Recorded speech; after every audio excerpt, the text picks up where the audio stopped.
Assalamualaikum, hai apa kabar Anda semua? Bersama saya lagi Nazar bin Abdullah. Pada perkongsian kali ini saya akan kongsi kepada Anda semua beberapa perkara ataupun satu perkara yang kita perlu ketahui sebelum kita membuat bonsai.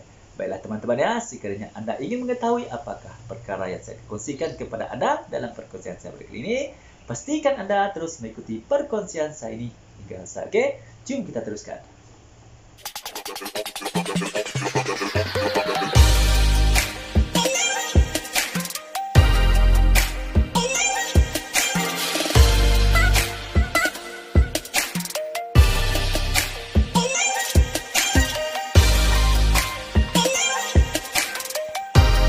Oke, baiklah teman-teman ya.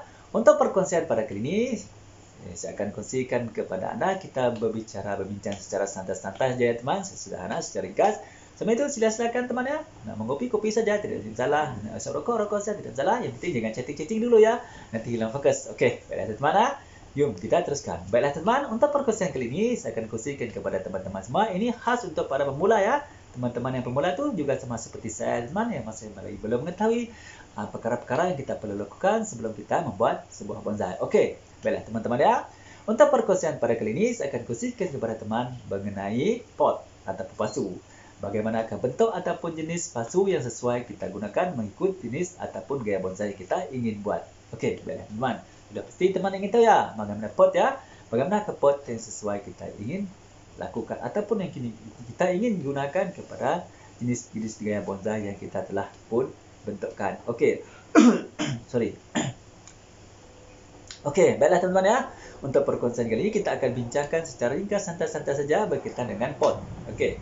Terdapat berbagai-bagai jenis bentuk pot yang kita boleh gunakan untuk kita membuat ataupun kita meletakkan bahan bonsai kita ataupun secara biasanya kita akan terus menggunakan pot tersebut sebagai tempat kita meletakkan bonsai kita yang sudah pun menjadi bonsai. Ataupun kita boleh terus menggunakan pot tersebut untuk kita dalam proses pembuatan bonsai. Tetapi kebiasaannya teman, apabila kita sudah mereka bentuk sesebuah gaya bonsai dan suatu masa nanti kita akan memerlukan pot yang sesuai untuk kita meletakkan bonsai tersebut. Nah, seperti juga kita menggunakan ataupun kita memakai baju ya contohnya teman, takkanlah kita pergi main bola apa pusat menggunakan baju Melayu kan? Memang tak sesuai kan? Macam tu juga dengan pot sendiri. Okay, memang tak sesuai. Jadi kita kena cari, kita kena tahu, kena pandai untuk menyesuaikan jenis pot dengan gaya bonsai kita bentukkan. Betul tak?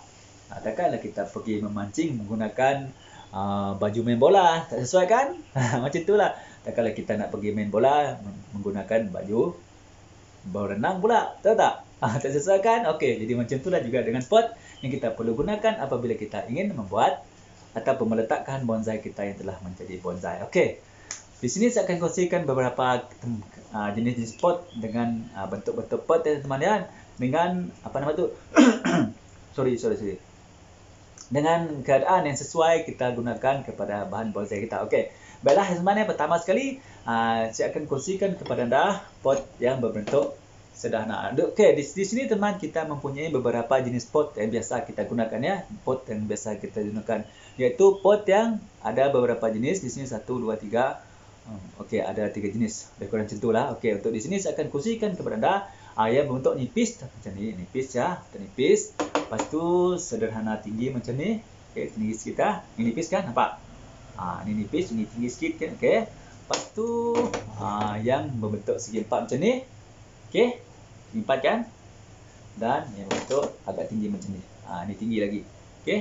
Okey, bagaimanakah nanti di sini saya akan kongsikan kepada teman-teman bagaimanakah cara kita dengan betul, boleh dikatakan betul ataupun tepat teman. Mana tahu ada teman-teman ada pengalaman lainnya boleh kongsikan nanti ya. Okey, di sini saya kongsikan pengalaman saya saja. Sebagai pemula teman, biasalah kita memulakan, kita masih lagi belajar dan suka-suka berkongsi ilmu dengan teman-teman yang mana tahu memanfaatkan. Okey, ini tinggi. Jadi di sini 1 2 3 4 ada jenis 4 pot ataupun 5 jenis pot macam ni nanti. Okey. Okey, bagaimanakah cara ataupun dalam keadaan bagaimanakah caranya kita menggunakan pot tersebut nipis macam ni? Tak tahu kan? Pasti tahu kan? Okey. Baiklah teman-teman, untuk jenis pot yang nipis macam ni, sesuainya untuk kita menanam tanaman bonsai kita dengan dalam keadaan tumbuh ataupun hidup di tempat secara dataran, tempat yang mendatar ya. Ini adalah untuk tempat mendatar. Kita gunakan pot yang nipis macam ni. Boleh tak? Pot yang berdatar ya. Okey. Yang lepas tu yang sederhana macam ni teman. Ini sederhana tinggi kan? Sederhana tinggi macam ni. Kebiasaannya untuk pot yang berbentuk ataupun pasu berbentuk keadaan sederhana tinggi macam ni teman ya. Biasanya digunakan orang menanam pokok bonsai dengan gaya di tebing. Bahagian tebing maksudnya tebing sama ada di tebing sungai ataupun di tebing-tebing bukit macam tu kan. Biasa digunakan pot ataupun pasu bersaiz sederhana begini. Okey, lepas tu sorry ya teman ya. Okey, yang ketiga pot yang agak tinggi macam ni, tinggi. Biasanya untuk pot yang tinggi macam ni, ke mana teman? Macam mana orang biasa gunakan? Boleh tu tak? Boleh begitu tak? Okey, biasanya teman kalau pot yang tinggi macam ni, orang biasanya menggunakan untuk kawasan pergunungan ya. Sebenarnya bonsai tersebut tumbuh dalam keadaan tinggi di kawasan pegunungan. Okey, nanti macam mana keadaan pokok bonsai tersebut kita akan kongsikan di kemudian perkongsian ya. Lepas tu bagaimana pula untuk pot bulat ataupun pasu bulat? Okey, bagaimanakah keadaan bonsai ataupun gaya bonsai di dalam pot yang berbentuk pasu bulat macam ni nanti? Okey, contoh bulat ni kan? Okey, bulat. Macam manakah keadaan bonsai? Macam manakah gaya bonsai yang kita tanam, yang kita sesuai tanam di dalam pot yang bulat ni? Okey. Untuk pot bulat macam ni ya teman-teman ya. Gaya bonsai yang paling sesuai kita tanam ialah gaya bonsai dengan batangnya bengkak-bengkok. Macam tu. Boleh tak? Dengan ingat pot bulat, batang bengkak-bengkok. Batang bengkak-bengkok, pot bulat. Mudah kan? Pot bulat, batang bengkak-bengkok. Batang bengkak-bengkok, pot bulat. Itu adalah salah satu tips untuk kita mengingat. Okey. Lepas tu teman, untuk pot yang segi empat macam ni pula ataupun pot segi empat macam ni pula teman ya. Bagaimanakah keadaan bonsai yang sesuai kita tanam ke dalam pot ni? Okey, untuk pot yang segi empat macam ni teman-teman ya.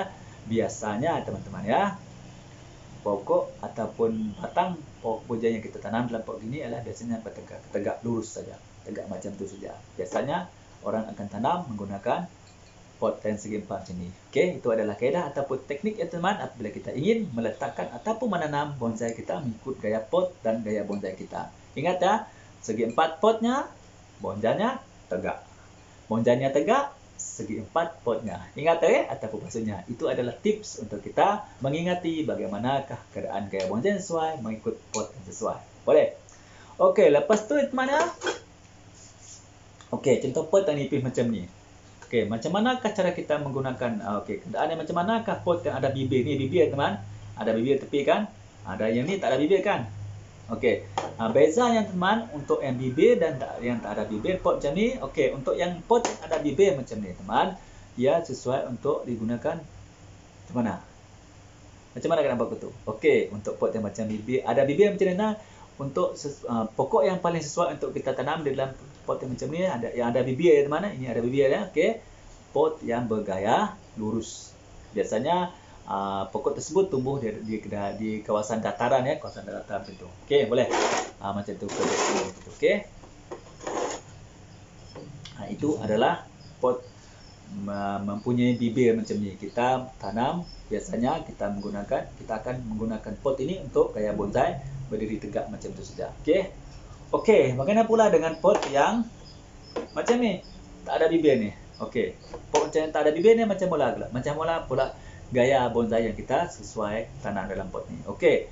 Untuk pot ataupun pasu yang tidak berbibir macam ini ya teman, biasanya kita akan orang akan menanam bonsai dengan gaya batangnya bengkak-bengkok. Boleh ya? Ingat ya, pot tidak berbibir, bonsainya bengkak-bengkok.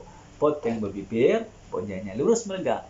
Okey, lurus melegak, berbibir, bengkak-bengkok, tidak berbibir. Itu adalah dua tips.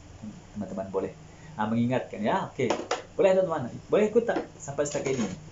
Iaitu bagaimanakah keadaan pot yang paling sesuai kita gunakan untuk kita menanam ataupun kita meletakkan bahan bonsai kita mengikut gaya bahan bonsai kita ataupun gaya bonsai kita di dalam pot mengikut bentuk-bentuk seperti macam tadi. Boleh ya? Boleh teman-teman ya? Ingat tadi ya? Okey, saya ulang lagi ya. Untuk pot yang nipis, kita tanam bonsai itu di tempat dataran, kawasan dataran. Okey, yang kedua, sederhana tinggi, macam ni ya, sederhana tinggi ya, ataupun macam ni tadi, sederhana tinggi ya. Kita lebih kepada menanam bahan bonsai itu dalam keadaan ataupun bonsai itu dalam keadaan tumbuh di kawasan tebingan sungai kah, lereng bukit kah, macam tu ya. Okey, untuk pot yang tinggi macam ini biasanya digunakan untuk menanam bonsai di kawasan pegunungan ataupun contohnya di atas bukit macam tu. Okey, boleh ya? Untuk pot yang tinggi macam ni kita tanam bonsai di kawasan pergunungan. Itu di atas bukit macam tu. Okey.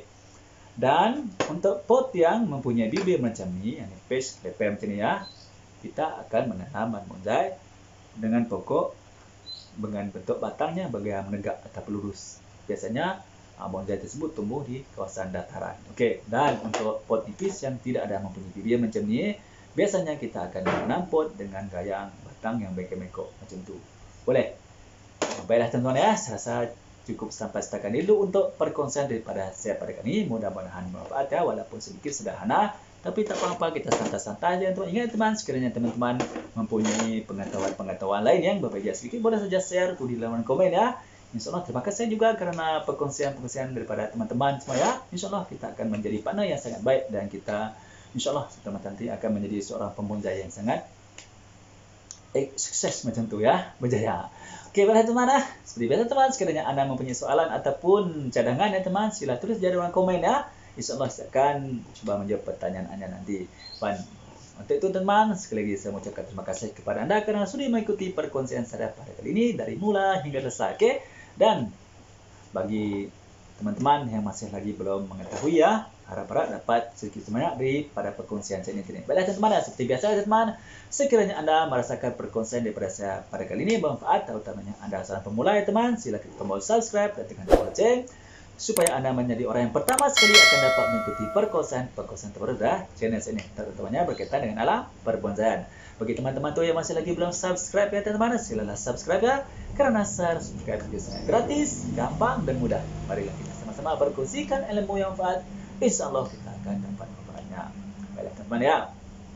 Seperti biasa ya teman, sebelum saya mengakhiri perkongsian saya pada kali ini, marilah kita sama-sama berselawat kepada kekasih kita Nabi Muhammad SAW.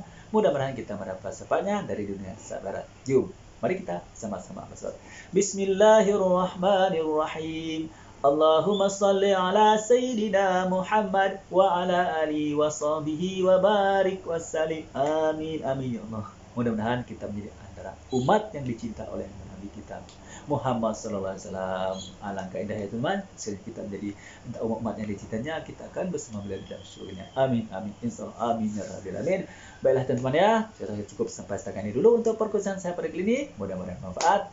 Nanti saya akan bawakan kepada anda lagi perkongsian terbaru daripada channel saya ini di masa-masa akan datang ya, terutamanya berkaitan perbonsaian. Baiklah teman, cukup sampai setakat ini dulu. Salam satu bi, salam bonsai, bye bye.